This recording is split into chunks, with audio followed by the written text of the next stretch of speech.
All right, let's talk about a peace treaty that, honestly, looked like a total failure on paper. It managed to end a war, but it solved absolutely none of the problems that started it. And yet somehow, this diplomatic nothing burger would go on to completely redefine a nation and, believe it or not, set the stage for a century of peace. You really have to put yourself in the shoes of the lead American negotiator, John Quincy Adams. For him, this wasn't just another diplomatic mission. It felt like an impossible trial.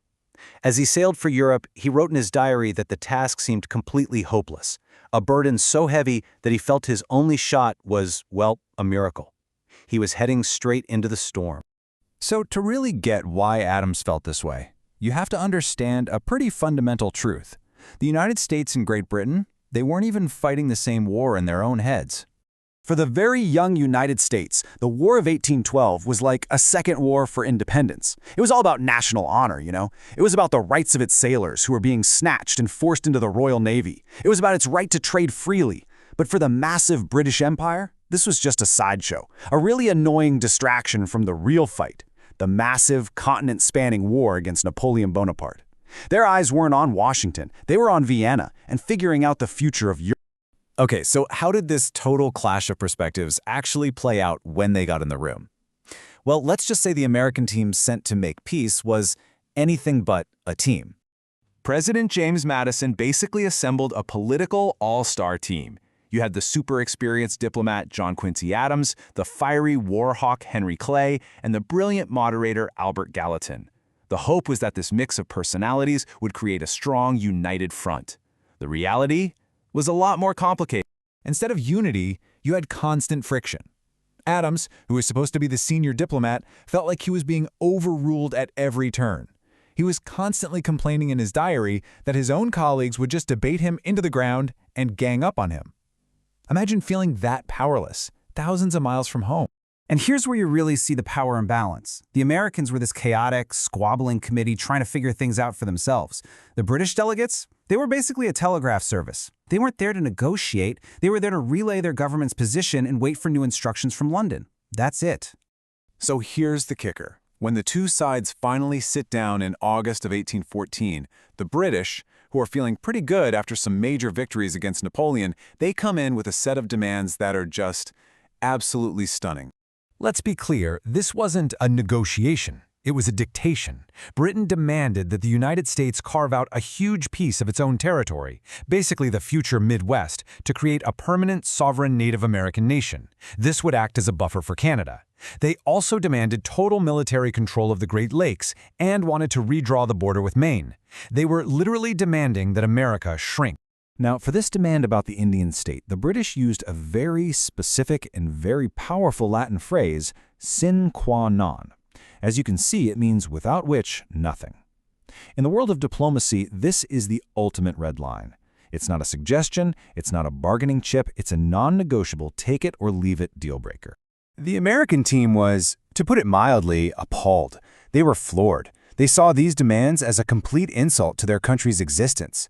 John Quincy Adams famously argued that trying to stop American expansion with a paper treaty was like opposing a feather to a torrent. It just wasn't going to happen. The talks were about to completely fall apart. So the American negotiators were pretty much packing their bags, ready to go home. The war looked like it was going to drag on. But then, a series of events, happening thousands of miles away from these quiet rooms in Ghent, started to change absolutely everything. First, the British burned Washington, D.C., which was a moment of deep, deep humiliation for the United States. But then, just a few weeks later, the American Navy pulls off a stunning, decisive victory on Lake Champlain, stopping a huge British invasion in its tracks. And then came the final nail in the coffin for Britain's ambitions. The Duke of Wellington, their greatest general, flat out told the government that a real victory in America was unlikely and would be way too expensive. And just like that, with the reality on the ground changing, the entire dynamic at the negotiating table flipped. The British quietly dropped their sine qua non for an Indian state. They dropped their demand for the Great Lakes. The Americans, in turn, dropped their demands about impressment. The final treaty became this incredible marvel of omission. It didn't mention a single one of the big issues that had started the war in the first place. So what did they agree on? Well, it all came down to a simple Latin principle, status quo ante bellum. It basically means everything just goes back to the way it was before the fighting ever started. The borders go back to normal, prisoners are returned. Signed on Christmas Eve 1814, the Treaty of Ghent was, officially, a draw. But come on, if the story ended there, we wouldn't be talking about it, because the treaty that solved nothing on paper ended up having its biggest impact after the ink was dry, all thanks to one final, bloody twist. Okay, so, picture this scene. It's Christmas Eve in Belgium. The diplomats sign the papers. The war is officially over. Peace has been declared. Right. But in 1814, official didn't mean instant. It would take almost 2 full months for the news of peace to cross the Atlantic Ocean by ship. And in those 2 months, a whole lot could still happen. On January 8, 1815, a full 2 weeks after that peace treaty was signed, the biggest, bloodiest battle of the entire war was fought. Down in New Orleans, a scrappy American force led by General Andrew Jackson won an absolutely crushing victory against a veteran British army. Now, for the American people, the news of this incredible victory arrived at almost the exact same time as the news of the peace treaty, and that timing changed everything. It turned what was a negotiated draw into what felt like a massive American triumph, and it sparked this incredible wave of national pride and confidence across the whole country. But that myth of New Orleans wasn't the treaty's only legacy. Buried deep in the text was its most revolutionary idea: creating joint commissions to peacefully settle future arguments. Now this was the real game changer. It set up a whole new way for Britain and America to deal with each other. From now on, disagreements over borders or fishing rights wouldn't be handled by armies, but by arbitrators. It was a promise to talk instead of fight. At the end of the talks, a completely exhausted John Quincy Adams said he hoped for a century of peace. Well, his hope more than came true. Those seemingly boring commissions set up in Ghent became the foundation for the longest undefended border in the entire world, and for an Anglo-American alliance that would go on to shape the 20th century.